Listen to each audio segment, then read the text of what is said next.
အခုခေတ်မှာလေအိမ်အောင်ပြူကြမဲ့နော်ညမငယ်လေးတွေပေါ့အထူးသဖြင့်အဲ့ကောင်မလေးတွေစားငါတော်တော်ရင်လေးတယ်ဗျငါတနေ့ကမြင်လိုက်ရတဲ့မြင်ကွင်းကြီးကိုကြည့်ပြီးတော့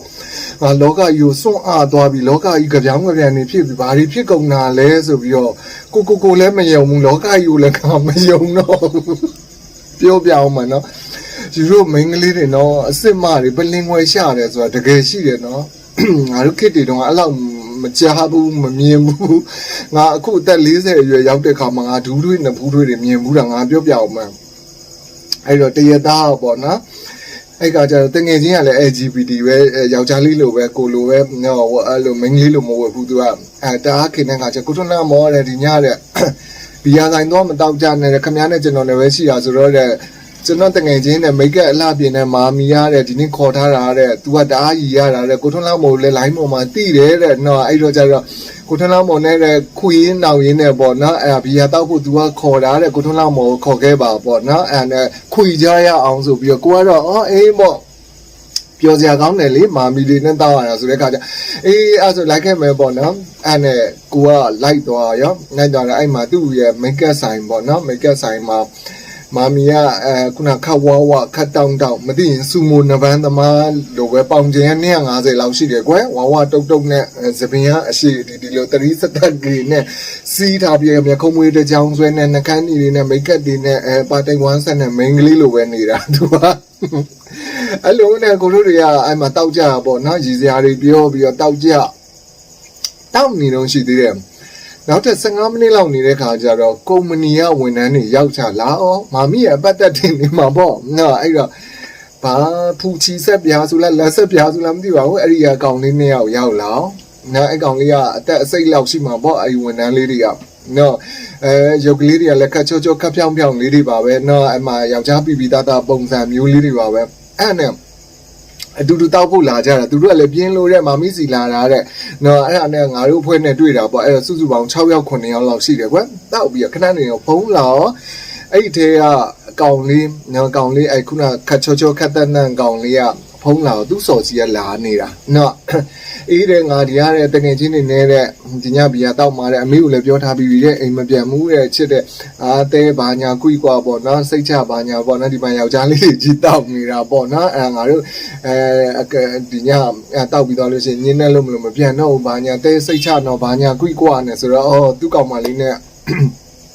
စကားပြောနေတဲ့ခါကျတော့နော်ဒီကောင်လေးကတော့စော်ရှိတယ်ပေါ့အဲ့လိုနဲ့တောက်ကြတော့ပေါ့ကွတောက်ပြီးတဲ့ခါကျတော့အရက်ကဒဗလင်းနဲ့ဘလင်းကုန်းလာတဲ့ခါကျမူးကုန်ကြပြီအကုန်လုံးကနော်မူးလာပြီးဂူဂါတွေဖြစ်လာပြီးဆိုတော့မာမီကနော်ဇာတိသွေးကပြပြီလေနော်သပင်ရှည်ကြီးကိုဖြန့်ချလိုက်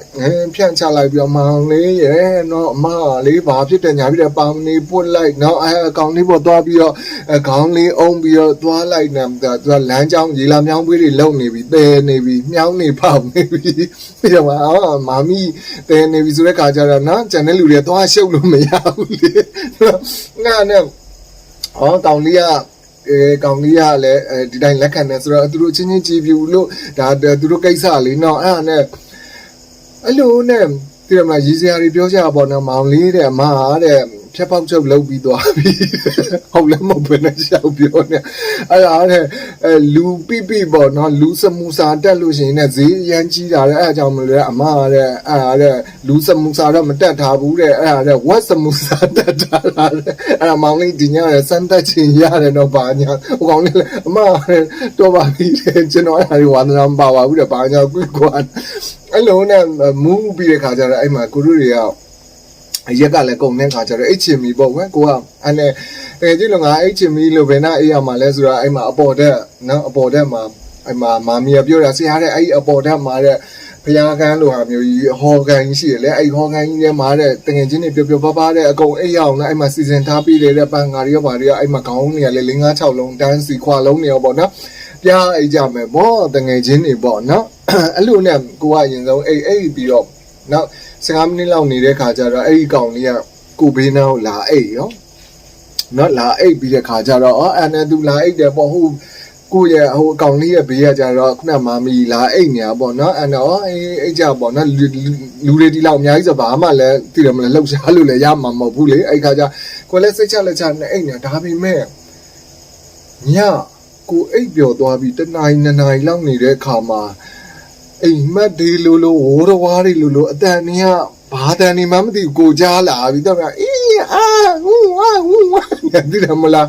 ဝါဇီးတင်နေတဲ့အတန်နေလိုလိုအဲအတန်နေလိုလိုကြားလာတော့ကိုလည်းမျက်လုံးကြီးကိုစူးစမ်းပြီးဖွင့်ကြည့်ရပါနော်မျက်လုံးကြီးပွတ်ပြီးတော့ကြည့်လိုက်တဲ့အခါမှာလောကကြီးမှာလေသိတယ်မလားလောကကြီးပြောင်းပြန်ဖြစ်သွားတာသိတယ်မလားဟာလောကကြီးဘာကြီးကြပြောင်းကြပြန်နေဖြစ်သွားလဲငါးမျက်စိတွေပဲအမြင်မားတာလားဆိုပြီးတော့ကိုမျက်လုံးနဲ့ပွတ်ပြီးတော့ကိုကြည့်ရတယ်အဲ့ဒီအချိန်မှာဘာဖြစ်နေရလဲဆိုတဲ့ခါကျတော့မာမီကနော်အဲ့မှာပြစ်တိုင်းတောင်ကြီးငုတ်တုတ်ကြီးထိုင်နေတယ်လို့ပဲငုတ်တုတ်ကြီးဟိုအောက်ကခုနချောပါတယ်လာပါတယ်စော်ရှိပါတယ်ဆိုတဲ့ကောင်ကပိန်ညောင်ကိုပန်းနဲ့ချောင်းပြဲထားတယ်လို့ပဲနော်အဲ့တော့ပြစ်တိုင်းတောင်ပိန်ညောင်လေးကကတ်နေတယ်လို့မျိုးလေးကတ်နေပြီးတဲ့ခါကျတော့မာမီကအပေါ်တက်ကဟိုကောင်လေးကအောက်ထက်ကဘောတွန်ထိုင်နေတာအဲ့မှာသူတို့တွေကအင်းဟာတန်ကိုကိုနားနဲ့မဆောင်ကြာပြီကိုမျက်လုံးနဲ့ကိုလည်းကိုမယုံလောကကြီးကိုလည်းကိုမယုံတော့အဲ့တော့အဲ့လိုမျိုးကြီးနဲ့ကိုတွေးလိုက်ရတဲ့ခါမှာစွန့်အားသွားပြီးတော့ပါပြီဒါအိမ်မက်တွေပဲနေမှာကတကယ်မဟုတ်တော့ပါဘူးငါအရက်တွေမူးပြီးငါမြင်ရတယ်မြင်မှာ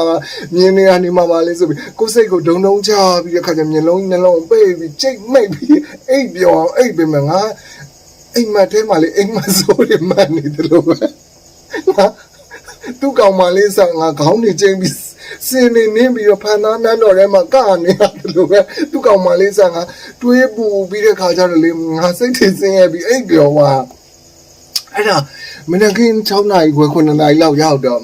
အဲ့ကောင်လေးကမသိချင်အောင်ဆောင်ပြီးတော့ဒီတိုင်းလေးပဲအိတ်နေရပါတော့အိတ်နေပြီးသူ့ကောင်မလေးကဖုန်းတစ်ခါပြန်လာတော့မောင်းနဲ့အဲ့မနေ့မိုးလင်းပြီးတော့ breakfast စားတော့မာတဲ့ဘာညာကရေမိုးချုပ်ပြီးတော့လာခဲ့လိုက်တော့တယ်စောင့်နေလိမ့်မယ်တဲ့အဆောင်ကနေပြီးတော့လာခေါ်လိုက်တော့တော့ဘာညာကွိကွာနေဆိုတော့ဖုတ်ဖက်ခါပြီးတဲ့ခါကျတော့အဲ့မှသွားလီရဲ့အမှသူ့စော်စီနော်အဲ့တော့ယူရိုအစ်စ်မာတွေ